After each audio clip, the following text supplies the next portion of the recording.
Praise the lord. ఈరోజు దేవుని వాగ్దానము, కీడుకు ప్రతి కీడు చేసేదని అనుకొనవద్దు, యెహోవా కొరకు కనిపెట్టుకొనుము, ఆయన నిన్ను రక్షించును. సామెతల గ్రంథము 20వ అధ్యాయము 22వ వచనము. సహోదరి సహోదరులారా, ఎవరైనా మనల్ని బాధ పెట్టినప్పుడు మనలో వచ్చే సహజ ప్రతిస్పందన కోపం మరియు ఆత్మరక్షణ ప్రతీకార ఆలోచనలు. ఇవి మనలో వెంటనే కలిగే హింసాత్మకమైన ప్రతిస్పందనలు. ఇది ఆదాము నుంచి వారసత్వంగా వచ్చిన పాప స్వభావం. అయితే క్రీస్తు మనకు నూతన స్వభావాన్ని దయచేశాడు. దీని ప్రకారం మనకు కీడు చేసిన వారికి కూడా మనము మేలు చేయాలి. పగ తీర్చే పని ఆయనది గనుక పగ తీర్చుకునే సాహసం మనం చేయకూడదు. యేసుక్రీస్తు సిలువ వేయబడినప్పుడు తనను సిలువ వేసిన వారిపై పగ తీర్చుకోలేదు, బదులుగా వారి కోసం ప్రార్థించాడు. పగ తీర్చుకోవాలన్న కోరిక వ్యక్తుల మధ్య, కుటుంబాల మధ్య గొప్ప అల్లకల్లోలాలను తీసుకువస్తుంది. క్రీస్తు ప్రజల హృదయాల్లో దీనికి తావుండకూడదు. తన ప్రజల హృదయాల్లో ఆయన నెలకొల్పే ఆధ్యాత్మికమైన ఈ నియమం ఒక దేశాన్ని ఎలా పరిపాలించాలి అనే విషయంతో ఎటువంటి సంబంధం లేదు. ప్రభుత్వం దుష్టత్వాన్ని ఎదిరించవలసిందే. ఈ నియమం క్రీస్తు యొక్క శిష్యులకు వారికి కీడు చేసిన వారితో వ్యక్తిగతంగా ఉండవలసిన సంబంధం గురించినదే గాని ఒక ప్రభుత్వానికి వ్యక్తులకు మధ్య గాని, రెండు ప్రభుత్వాలకు మధ్య గాని ఉండవలసిన సంబంధాల గురించి కాదు. తన ప్రజలు తమకు కలిగిన నష్టం, అన్యాయం విషయంలో ఎలాంటి వారై ఉండాలో ఇక్కడ తెలియజేస్తున్నాడు. వారు తమ హక్కుల కోసం పోరాడుతూ స్వార్థపూరితంగా ఆలోచించకూడదు గాని తమకు కీడు చేసిన వారికి కూడా మేలు చేయడం ఎలాగా అని ఆలోచించాలి.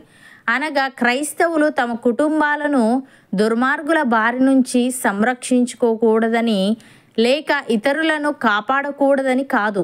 అయితే ఎవరైనా తమకు హాని చేస్తే వారితో పోరాడడం, పగ తీర్చుకునే ప్రయత్నం చేయకూడదని అర్థం. దేవుని రాజ్యంలోని వారు హింసను హింసతో, దౌర్జన్యాన్ని దౌర్జన్యంతో ఎదిరించకూడదు. యేసుక్రీస్తు తానే యూదుల పాపాలను ఎత్తి చూపించాడు. దేవుని ఆలయంలో వాళ్ళు చేస్తున్న చెడు పనులను ఎదిరించాడు. అయితే ఆయన ముఖంపై ఉమ్మివేసిన వారిని, ఆయన వీపుపై కొట్టిన వారిని, ఆయన్ను సిలువ వేసిన వారిని ఆయన ఎదిరించలేదు. క్రీస్తును అనుసరించేవారు వ్యక్తిగతంగా తమకు కలిగిన హాని విషయంలో కూడా క్రీస్తును అనుసరించాలి.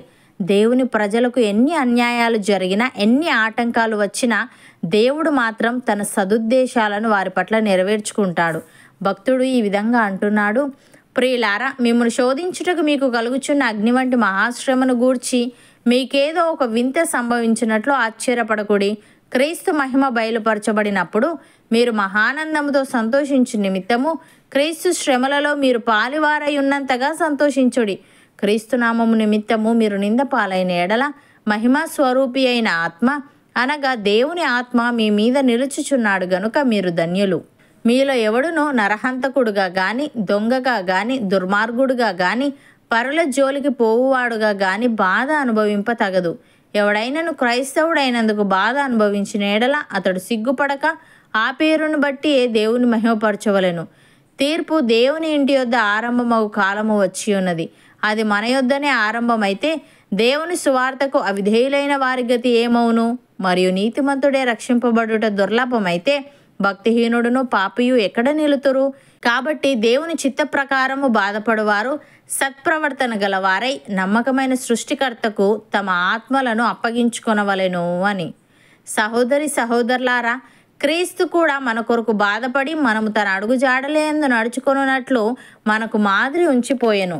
ఆయన పాపము చేయలేదు, ఆయన నోటను ఏ కపటమును కనబడలేదు. ఆయన దూషింపబడియు బదులు దూషింపలేదు, ఆయన శ్రమ పెట్టబడియు బెదిరింపక న్యాయముగా తీర్పు తీర్చు దేవునికి తను తాను అప్పగించుకొనెను. మనము పాపముల విషయమై చనిపోయి నీతి విషయమై జీవించినట్లు ఆయన తానే తన శరీరమందు మన పాపములను మ్రాను మీద మూసుకొనెను. ఆయన పొందిన గాయముల చేత మనము స్వస్థత నొందితిమి. మనము గొర్రెల వలె దారి తప్పిపోతిమి గాని ఇప్పుడు మన ఆత్మల కాపరియు అధ్యక్షుడునైనా ఆయన వైపునకు మళ్ళీ ఉన్నాము. అవును అన్నవారు నాతో పాటు ప్రార్థనలో ఏకీభవించండి. పరిశుద్ధుడా, ప్రేమగల తండ్రి, కీడుకు ప్రతి కీడు చేసేదని అనుకొనవద్దని, మేము నీ కొరకు కనిపెట్టుకోవాలని నీవు మమ్మను రక్షించుదువని తెలియజేశావు. తండ్రి, నీకు స్తుతులు.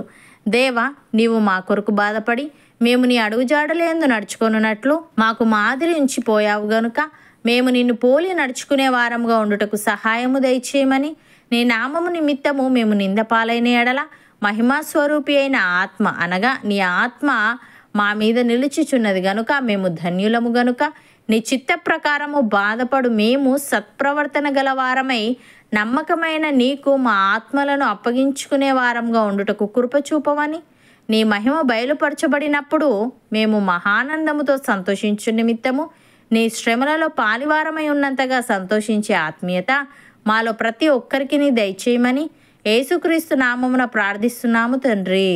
ఆమెన్.